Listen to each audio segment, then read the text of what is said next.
Hi guys, welcome back to lesson 2 of our second section of our course, where we're going to learn how to create the background, the borders of our image slider. So it's quite straightforward.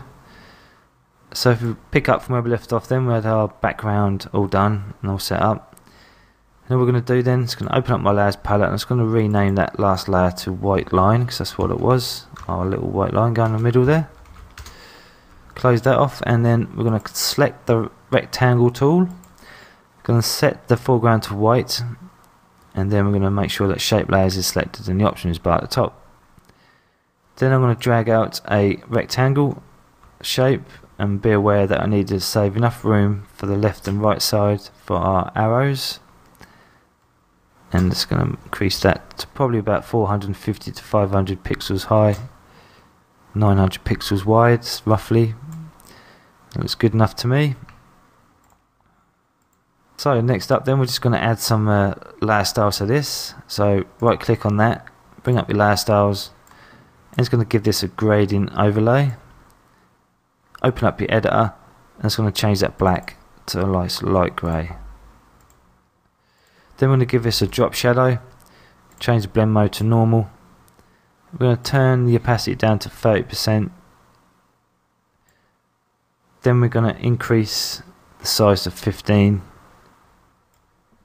Type that in and just take away the distance, and that should be good enough, and OK that. And what this has done is create a nice shadow going all the way around the whole thing. It looks quite nice. So next up, we're just going to rename this to slider border, because this is what it's going to be. It's going to be the border. You'll see in a moment.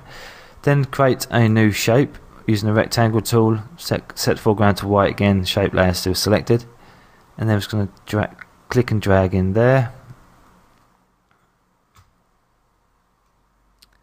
And that looks good to me. Brilliant.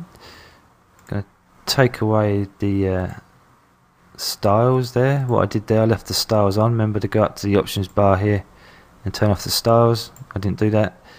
Anyhow, we're going to add some styles to this anyway. So if you bring up your layer styles, we're going to give this a stroke. Going to change the size to 4. Make sure the position is set to inside. That way it takes away that rounded corner. That looks rubbish, so take away that. Say inside, and we're going to change the colour to that light grey again. All the C's. Then we're going to give this a inner shadow. With the inner shadow, we're going to make sure it's black. Change the blend mode to normal. And then we're going to turn the opacity down to 40%. We're going to change the angle of this to 90 degrees. So turn off use global light, uncheck that. Then we're going to set the distance to 10, 0, 15. Now what we need to do then is to add something at the bottom. So we've got nothing at the bottom there. Just want to make sure we got that little lip at the bottom there. We can do that by adding a drop shadow. So again, change the blend mode to normal. We're going to turn the opacity up to 90, nice and strong, and then we're going to turn off, uncheck that, and make sure that's 90 degrees again, so it goes right to the bottom. And we'll go 0, 0, 1. Excellent, and that's it. And OK that, and you've got that little lip at the bottom there as well. But because we've got a light source coming from the top, I think it's a good idea to have something, a little reflection at the bottom here, and what better than to add a little white line. So select the line tool, set the foreground to white.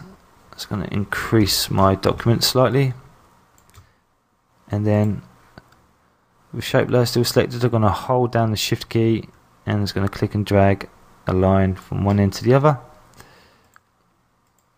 and there you got our little reflection at the bottom there. And it's going to call that I'll call that line reflection, and I call this inner BG, and then I'm just going to group all these together, Control G, and I'm just going to call this slider. Then we can keep everything nice and clean, nice and tidy in there. And I'm going to wrap all this up into a group called BG. That's making sure our layers palette is nice and tidy. So bring down our document size again, take away our guidelines, and there is our background. What we're going to do in the next lesson is add in our corner elements, sides, corners, and then we're going to add our drop shadows as well. Okay, so thanks for listening, and we'll see you in the next lesson.